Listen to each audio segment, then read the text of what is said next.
and welcome to Splitting Hairs. Annabel, what have we got today? Episode 11. Okay. So, the reality of auditions. It's a real thing. I think I've got so many questions. I think this was one of the original topics that really overtook my lesson time because I would ask so many questions and gave me a lot of insight into the reality of orchestras and all of that kind of thing. Yeah, and we haven't talked about it that much lately because we've been in deep with all of these other topics. So it's really great to revisit this one for all those of you out there who want to know what it's like, at least what it's like in Melbourne. That's all we can really help you with. Yeah, and the great thing about you, Sarah, is that you are a professional in this. So you've got the professional insight, which we can just absolutely, politely chew your ear off. Yeah, and don't forget, I haven't just passed auditions, but I've sat on panels, a lot of panels for auditions too. So all those questions that you have about, what does the panel think? We'll get to all those things. So let's go. We'll get to everything. So I think the first things first, for the people listening that really, they don't know, how does someone go from, you can play an instrument to you're employed in an orchestra? Can anybody play in an orchestra? First question. Yeah, right. You mean a professional orchestra? Yes. Yeah, so because some community orchestras you have to audition for as well. So let's just be clear, a professional orchestra. Well, I think theoretically everyone can, but you have to understand there's only a certain number of places. So even if you're really, really, really, really great, there mightn't be enough places to have you as well. So what you've got to do is don't be deluded. You've got to be better than everybody else who's auditioning on that day. You've got to have a really great day.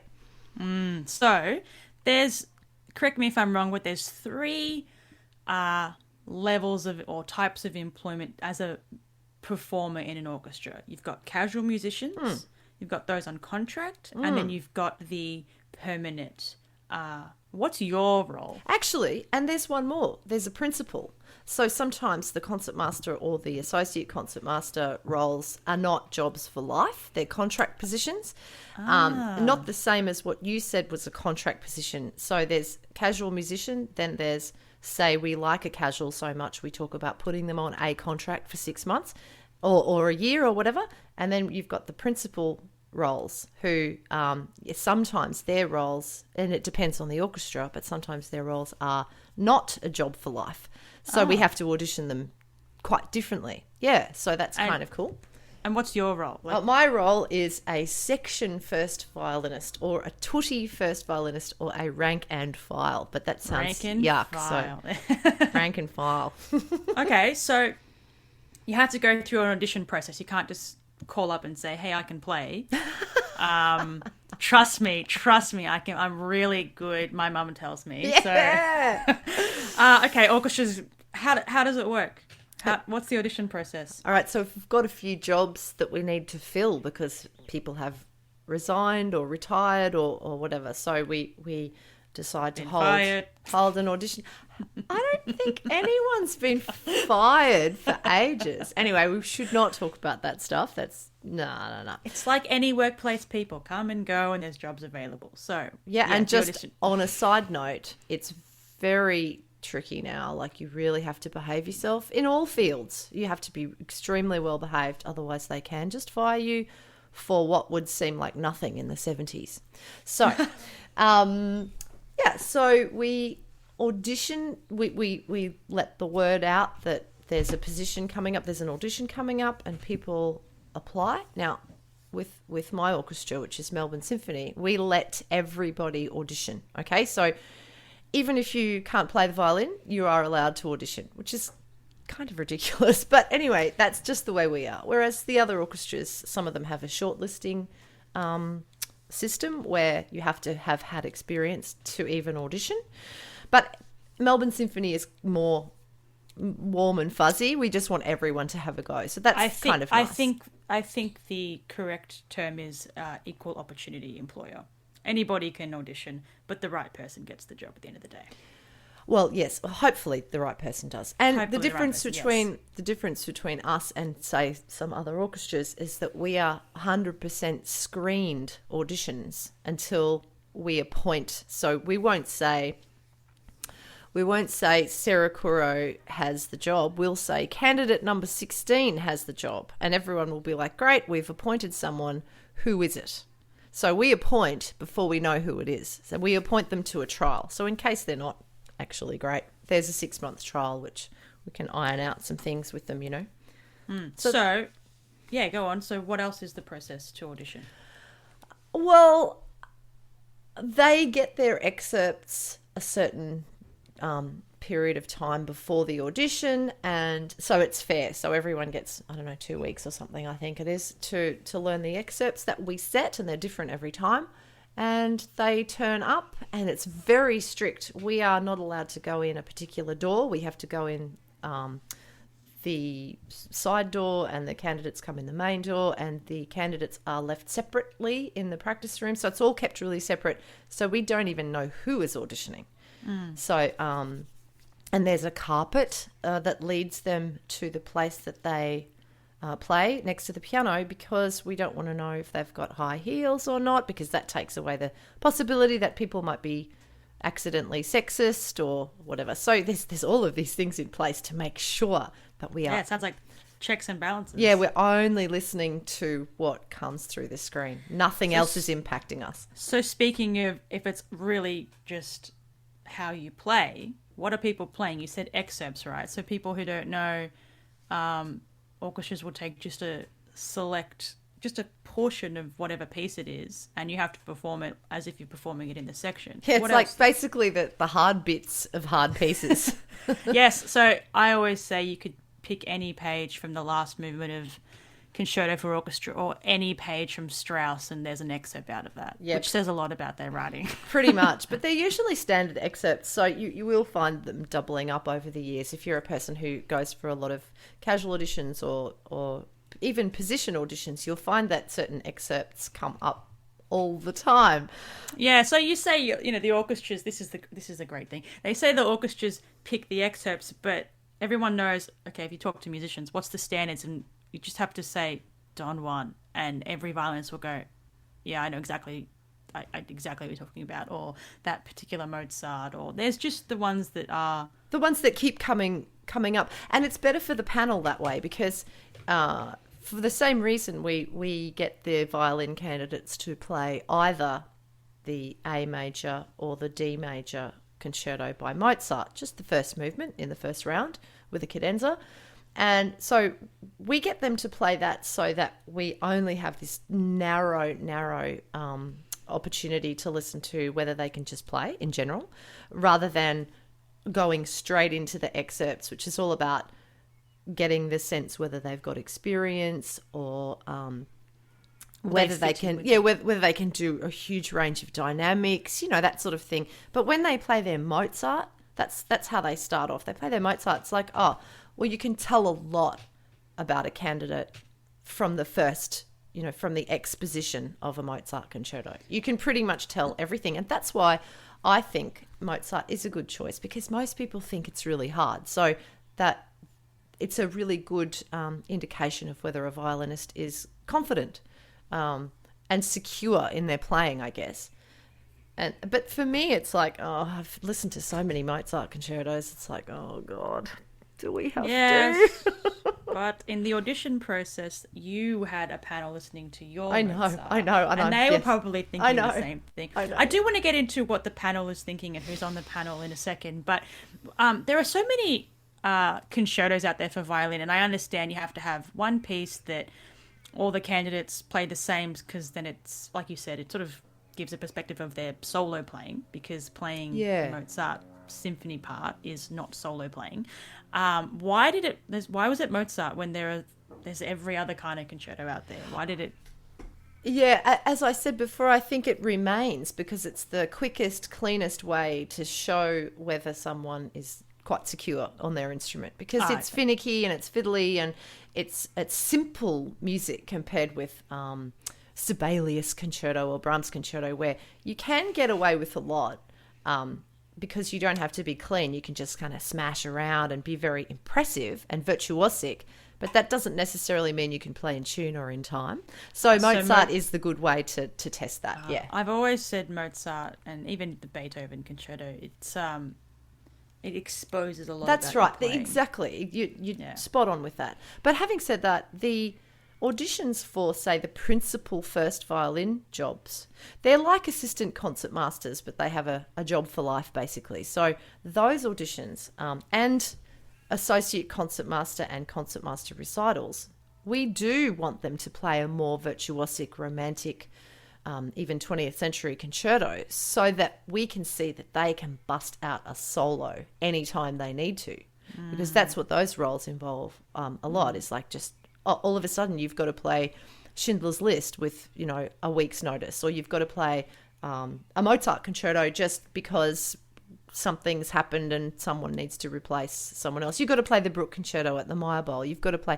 So for the principal auditions, we do require the romantic concerto, the standard romantic or early 20th century concerto. So we do require that, but not for the tutti positions, which is what I have. Tutti. I love that word. Tutti. Like, okay, so you said panel and you said screen. So who's on a panel? Okay, for a tutti violin position, Tutti, there is a union rep, the orchestral union representative, which could be any instrument, actually. They have to sit there making sure everything's fair and perfect, and I think they can see both the candidate and the panel. And there's a management person who also can see both the candidate and the panel. Oh, I didn't know that. Yeah, on the side of the screen. So Yeah. if you imagine that one end of the screen, they're sitting there and they're just making sure everything is perfectly fair. No one can complain about anything. And then you've got the whole section of violins who have permanent positions. And then you have some principals from other sections. Interesting. Yeah, so... sorry. Yep. So if it's a violin audition, so is it principals of other strings or any other section in the orchestra? I think it's principals of other strings, mostly.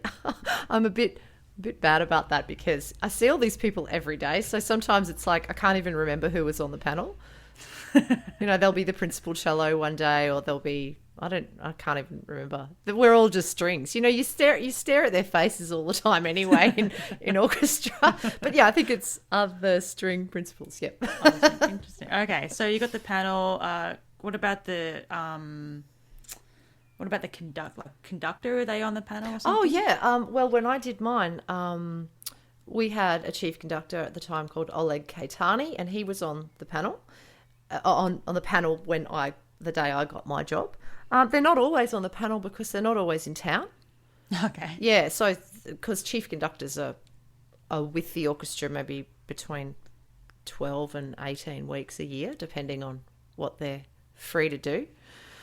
So it's kind of a bit misleading that you even have a chief conductor because they don't come very often. They come more often than other conductors, but yeah, sometimes they're not there for very long. Sometimes concertmasters are like that too because they're kind of... hopping around doing other things in the world, but we don't mind, whatever. And is it only the musicians of the orchestra, including the conductor that's on the panel? Is it only the musicians that get to pick, or is it any of the administration? Oh yeah, people? good question. Yeah, no. The administration don't get to pick. Like really, it's no. like I like that candidate. They were out of tune. I still like that candidate. It's funny, I don't know if I've told this story on Splitting Hairs. I think I have, where I auditioned for the Hong Kong Philharmonic Orchestra, and it was the chief conductor and the general manager, and there were no musicians on the panel. There were two people, chief conductor and general manager, which was really, really weird. And I had some inside information that the chief conductor liked Stravinsky. So also, unusually, there was your own choice of piece, like a youth orchestra audition. So you could choose your own piece. I'd prepared some Bach and the tango from Stravinsky's Soldier's Tale. Plus, there were some excerpts. Plus, there was unprepared sight reading, which is really unheard of here. It doesn't matter how good you are as a musician. I'm sorry, just the unprepared sight reading is just like that. That's nerve-wracking. But it's unnecessary too, because you might have to be good at sight reading, but You don't come to your first rehearsal in a professional orchestra and have not looked at the part. well, Unless it's Beethoven 5, right? don't really want to admit whether I do that or not on this podcast. But And moving on. moving on. no, okay, I will admit it. If you can sight read, it's better. But, part of being an orchestral musician, most of us have done it for decades and decades and decades. A lot of us had a childhood of playing really annoying 3-hour wedding reception gigs where you get so sick of the music that you just bring some Beethoven quartets and sight read through them in public. So you do get good at sight reading. And if at some point you are too stressed about week after week after week of new repertoire and you've got no time to practice, then, you really struggle. So most orchestral musicians can sight read, even though it's not nice to turn up every week and sight read. It's also sight reading is also like singing in regards of you should just know how to do it as a musician. You don't have to be the best at it, But well, yeah, you should have that skill. But I don't really want to do this to him, but my brother really struggles with sight reading, and it has meant that opportunities have been not taken away from him, but he's kind of pulled himself out of those situations where he needs to sight read if he doesn't have enough time to prepare. So it's kind of like a musical dyslexia. I'm not saying he's dyslexic, but if the brain can't quickly process those symbols on the page, translating immediately into what your body does to get that note, that's a bit of a slow brain situation. So it doesn't mean you're not a great musician. It just means that sight reading is difficult for you. It's like slow readers, it's got to do with the abstract symbols rather than whether you're a good musician or not. So anyway, that's off topic. So that's all right. Panels, what do they think? Okay, what are your questions about that? Okay. So you've got a full panel of musicians. You're playing one of two, for example, violin. One of two Mozarts that they're going to hear 30 times that day. 60. 60, sorry. Sometimes. And then the same excerpts again and again.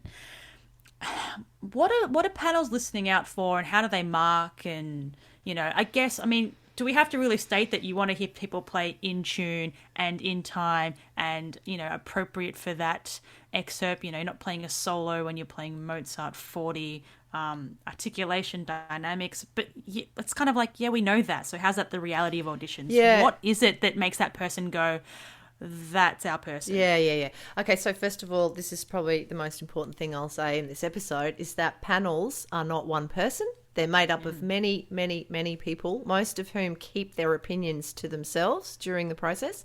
No one talks about any candidate unless there's basically a tie at the end. Sometimes we'll have a conversation about opening up a new position, or no one made it, no one got enough votes, or whatever.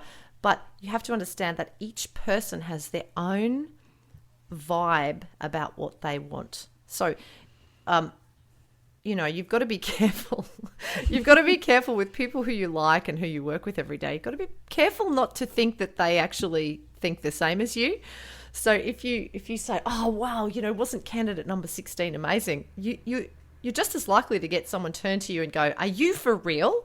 And they get really mad that you've thought that candidate 16 was great. So I've learned really early on to just keep my mouth shut about who I've liked and who I haven't liked. And that's the beauty of an anonymous audition system, anonymous voting system, is that you're going to get more of the individual panel members' opinions rather than being swayed by a discussion.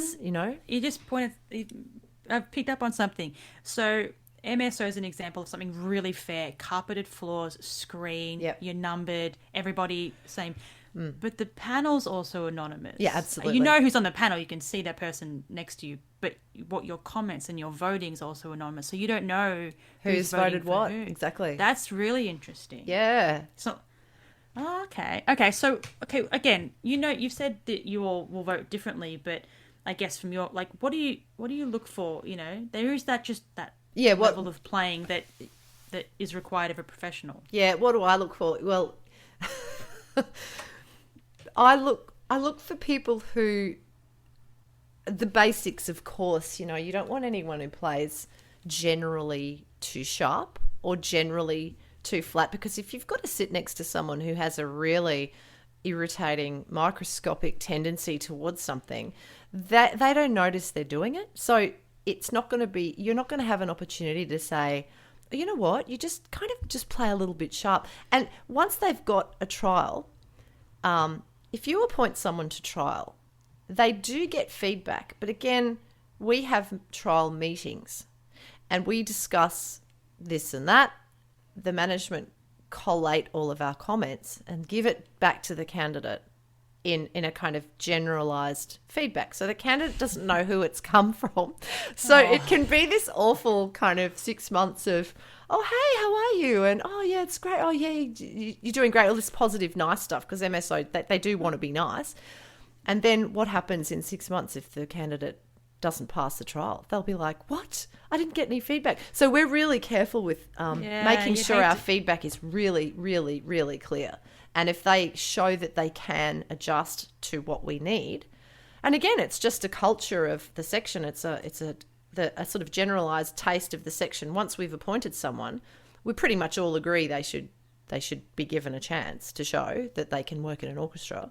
And then we need to be really careful about the feedback they get, just because they do need to be flexible when they're trying to fit in during their trial period. And they do have to show that they are flexible, because, gosh, if you're not flexible as an orchestral musician, you're going to start having tantrums every 5 minutes. And like we've already spoken about in previous episodes, you have weeks where you're playing, Beethoven and Dvorak, and then you go to the movies, and then you have to play some weird stuff that's just been commissioned a month ago. So as repertoire and orchestras are changing, you can't keep the same brain about a Mozart symphony or something really standard. That's right. And that's why I look for a more plain kind of performance. I don't like hearing really crazy, soloistic, creative, outrageous performance in a rank and file audition, because they're just going to stick out. They're not going to have that ability to be like a chameleon. They're just playing like over the top. If it was a principal audition, concertmaster audition, you're looking at it a bit differently. You're like, okay, how can this person bust out a solo at a moment's notice? But at the same time, can this same person play pianissimo when they need to as well? Because there's nothing worse than a concertmaster who can't play softly, you know. Well, okay, you've helped me beautifully segue into the next part. It worked really well because, okay, I've heard from, I want to get into, okay, how do students train for this kind of thing? And I want to put that aside for just a moment, because you're talking about, you know, coming in, and I guess you don't want to hear someone playing over the top for a particular excerpt, because every excerpt's going to be different style of playing. Yeah, hopefully. Yeah. Okay. So what do you say to people that are, okay, how do I word this nicely or properly? I've heard feedback from professionals in other orchestras that they want to hear personality and something different within an excerpt. And to me, I would say I wouldn't expect panels to want to hear that. You want to hear Mozart, you want to hear me playing the violin 1 or 2 part as if I was playing it with 12 other people. You don't want me to make it soloistic or stand out. I've heard people say maybe you want to put your own take on it or your little personality on it, even if it's like by a few percentage or something. It's just like that does my head in a little bit, because I'm kind of like, what? Well, here's the tragedy of what you're talking about. There's more than one person on a panel, so everyone feels differently about it. So that's why that's why it's hard to find a person to go to trial, because everyone has such different opinions about it. I mean, look at our episode, the Anne-Sophie Mutter phenomenon. There's so many different opinions about whether you should bring your own personality or whether you should stay true to the character of the composer and the time period. You know, we've talked about all of this stuff, and people do believe different things across the board. Across the panel, there will be so many differences of opinion as far as what a candidate should do. So that's why there's so much variety of excerpts, and there's 3 rounds. So there's an opportunity for the candidate to show a lot of variety, variation, and different approaches to each different music. Because, as we said just before, unless you're flexible, there's no place for you in an orchestra, actually. So it really isn't about you and your expression. That's my opinion, though. I don't want to hear a candidate express themselves. I want to have the feeling that either they've had massive orchestral experience or they are an absolute slave to the markings on that page. Because when you're in an orchestra playing day to day, unless you can read that music and follow what's on that page instantly, you're going to be the one in the section who's too loud when it's soft, who's too soft when it's loud, who's not in the right part of the bow. So if it's all about you and your own preferences, you're not going to be aware of what goes on around you. So that's why I personally look for the people who are a slave to the page rather than a slave to their own feelings. So I guess when it comes to the person auditioning, you really can't assume that one way of playing it is the way they're going to like it. Yeah. You may pick to play it. Yeah. So that's really good, because now I really want to talk about, students who want to go into the audition process, who aspire to get these kind of jobs. Or here's the reality of it. A lot of people go for it. You might be the best person at, say, your university, but people who go for those jobs are people that are already on the circuit of auditioning. There might be people better than you, older than you, younger than you. And how do you train for this kind of stuff? Given that you know the excerpts, if we all know the standards, or what to expect, I should say, of the standards, and you've learnt your Mozart concerto, how do you then train for the actual audition? Look, you could be in top form, and then you can have a bad day on the audition day. Like, that's how fragile the whole preparation is. You can the reason I strongly believe that the reason I got my job was because there was no other option in my life. I just actually had to get it. And it wasn't a desperate feeling. It was just like, okay, this is my only option right now. Have to get it. The reason I got my job in Hong Kong was I think the chief conductor just liked Stravinsky and I chose to play Stravinsky. It was that simple. It's so much luck. There's so much personal bias that comes into it from the panel. There's so much planets have to be aligned for you. You have to have eaten the right thing. You have to be not nervous. If you're nervous, it's just the worst. Like, I bombed out so badly on one audition. It was one of those principal auditions. There were a few of us who went for it, and it was like, oh God, we didn't even get past the first round, and we ended up in the pub. We were like, nah. I'm gonna guess the excerpt. I'm just random, like I don't even know this story. But was it Mendelssohn's Scherzo from Midsummer Night's Dream? It actually was. It was. And I could do that now. It's weird because I keep getting better, okay? And we all keep getting better, hopefully. I reckon that would not freak me out anymore. But I think what the problem was I had 5 things on that week leading up to the audition. I had a Stravinsky Soldier's Tale. I had a jazz performance with a band called Trichotomy. I had 5 things. I was taking over from someone who had to pull out of something. Plus, I was practicing for this audition. That is a mistake. You need to focus. You need to quit everything in the week leading up to it. Because sorry, family, I can't eat dinner tonight. Have to practice. Well, actually, when I got my job, my sister made me dinner. She made me practice at certain hours. She made me stop when she thought I was practicing too much. And we watched movies at the nighttime. She knew exactly how to train me up for auditions. So she should be talking right now because she's extremely well prepared for auditions. And she has a permanent role too in an orchestra. Oh yeah, she's got a principal job. Yeah, big time. Love her. So because you and I both have been to uni and have done a Bachelor of Music, and you have to audition to get into your youth orchestras. You have to audition to get into university orchestras. You have to audition to get into university. So the audition process is already starting as far as you preparing music and you playing for a panel. Yeah. So how do people the students here that are listening that are go, oh, okay, I want to get the reality of this. Yeah, multiple rounds. Yes, panel thinks this way.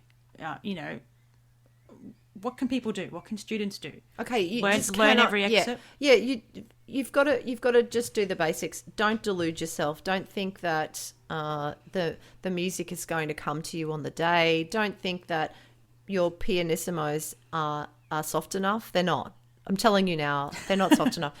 Don't think your fortes or your sostenutos in your Mahler slow movements are loud enough. They're not. Don't think that your shifts are 100% accurate. They're not. You have to work so that nothing can go wrong on the day. Nothing. You can't kid yourself. You can't say, oh, I'll just be in the mood on the day. No. You have to create the mood with your decision making as you go, as you prepare, because someone else will have prepared better than you. Okay? The delusion is the one main killer of great preparation for auditions. It really is. You cannot let one thing go, but at the same time, don't get stressed about it. Be professional. Don't be emotional. Yeah. Being emotional is such a waste of energy. Oh, I can't do it. Well, why can't you do it? Let's analyze it. Oh, it doesn't sound musical enough. Well, what do you mean musical? What's the music about? Do you even know the story?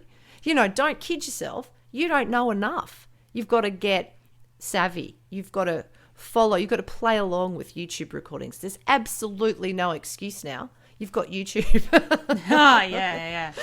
Okay, so this is what I've come across when I've been a part of auditions for university and other things like that, is this concept of the audition as a performance versus playing in the section of that piece that I'm playing the excerpt from.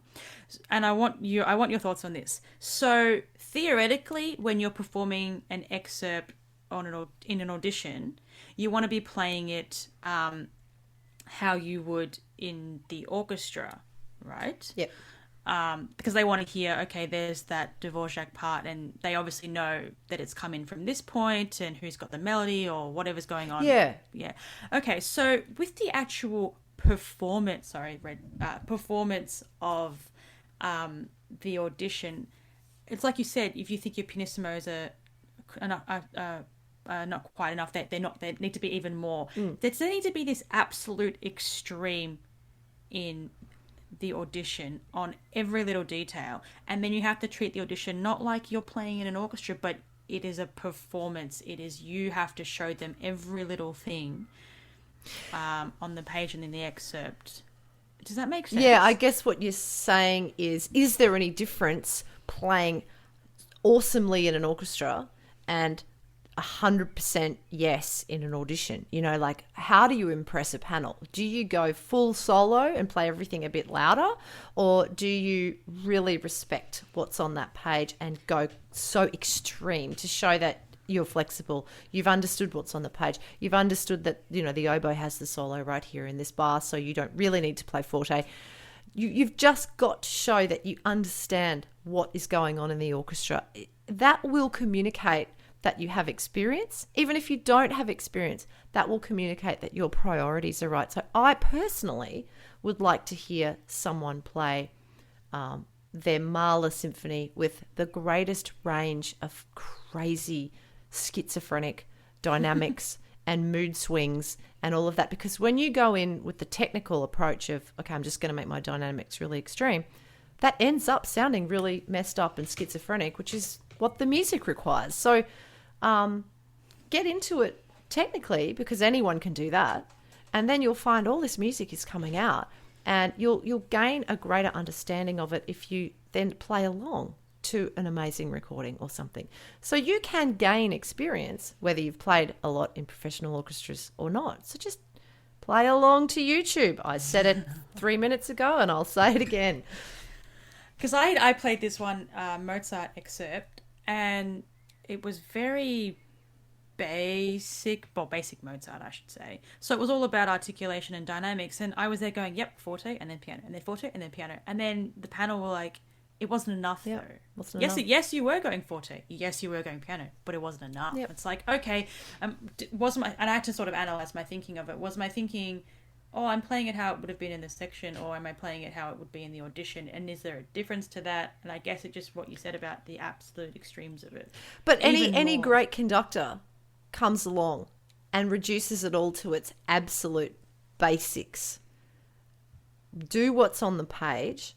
The music will come out of that, especially the great composers, right? Now the conductors come along and they're like, this is pianissimo. You are too loud. You are using too much bow. You are in the wrong part of the bow. All of those, unfortunately, those old school conductors usually were kind of awful. Okay, so given that anyone in, let's just MSO for an example, can go for the job, there's only one seat available and everyone goes for it. So only one person's going to get it. So the math tells me that more people are going to be disappointed. So what happens when you don't pass, because you might not pass the first time? And how do you bounce back from that emotionally? If you've done all this preparation work and you feel like you're top of your game. It's just so hard. I know so many people who've done so many auditions who I want to sit next to for the rest of my life, and they just don't have a good day, or there's someone better than them or whatever. And it's just devastating for them because they know how to play in an orchestra. So some people just have bad luck with auditioning, but they're the ones that'll get the casual work and the contracts. No worries. They're constantly on a contract. These people are such valuable assets and they just can't seem to crack the audition code. And it's almost a liability for them that there's a screen there because we love them already. We want them to get a job. You know, in the decades that I've been working, it's happened so much. These people deserve a job. So I can't counsel them. I don't know what to say. They absolutely are perfect for a job. And, you know, you see them, they often have to find other things to do. They're flitting around from one orchestra to another. And I guess that can be really rewarding as well. But the best thing about a permanent position, even in this difficult sort of COVID time, it's been secure having a position, and you get holiday pay and you get sick leave and you get all this fantastic stuff that's what you work for. That's what you do all these auditions for. It's for that security, that job security. And there's hardly any job security in any other industry now. So, you know, we're the last kind of type of job that has some job security once you get a job. So I cannot counsel these people. I feel so bad for them. I would just want them to keep trying. Keep trying. Yeah, just keep trying. Try and take the personal, do yoga, breathe, you know, get into the moment of it, because often it's the nerves that will get you. And it's too important. This job's too important. So all the stress comes into it. And then you exhaust yourself with too much practice. And yeah, the vibe of it has to be professional from the start. If you can just hold that professional attitude that you bring to work with you when you're a casual or when you're a contract player, do that in your practice. You deserve this. You've got this. Just keep trying. Just take the emotion out of it. Yeah, because we want you. If you don't use too much vibrato. Yeah, that's my thing. If I hear someone playing sharp with heaps of vibrato, I'm like, no, instantly, no. Well, that's a Sarah Curro insight for you. Okay, so there's no black and white, you know, answer to, like, steps to take to win a job when you've got panels that are made up of people that have different opinions. Mm-hmm. You've got panels that some of them are completely behind the screen. Some of them aren't. Some European orchestras, it's in front of the whole orchestra you audition for. Good luck. You have to have an ego and absolute confidence to win those jobs. Yep. You know, then you might be on the best of your game that day and play just phenomenally, and someone might just be better than you. Yeah. Then even if you pass and you win you get through the 3 rounds or so, and then you're there, you've won the job, but you're on a 6-month trial. It might not even work out after that. Yeah. So it's there's no guarantee. Yeah. There's no guarantee. Yeah. There's no magic. Yeah. Whatever it is, it's you've got to know how to play. You've got to be mentally prepared. You've got to just have a dose of reality of. Don't be deluded. That is the biggest one. And even if you fail, don't think it wasn't because you were great that day. As you've said, someone else was just better than you. You've just got to be the best for everyone on that panel. You've got to satisfy everyone. It's hard. And question is your this is a to the individual, will you be like satisfied and happy if you get that job?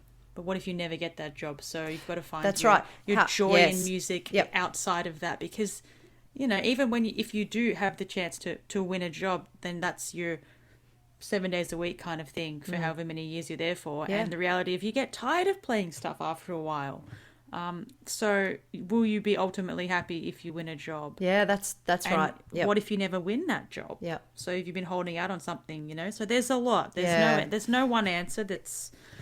Yeah. I just feel really, really grateful that I have one. Don't want to sound too hippie about it, but I am very thankful that I have a job, that I had a good day that day and I got it, you know. Yeah. Well, I've heard you play and learned excerpts off of you. And when we sat together for Beethoven 9 that one time, I remember just thinking, I know you're right, and I don't mean to sort of say this like this, but you sort of like, you're not caring in a sense of like, yeah, Beethoven 9, I know it, that kind of thing.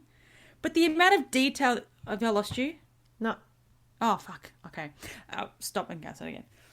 But the amount of detail that you played in, and you weren't even just like, whatever caring, it's just like, your skill is insane sometimes, or all the time, I should say. Thanks. It's just repetition, really. I know, but that's why my favourite lessons that I've had with you over the years have been excerpts and just talking and crapping on about orchestral rep and this kind of stuff. This is what I love. So that was the best. Like, you learn whatever piece you want in lessons, but excerpts, and when we can just, because that's the best. That's what I've loved the most. All right. Well, don't be deluded. Keep practicing. That's my message to everybody out there. And try and have fun and not care too much about it. That's right.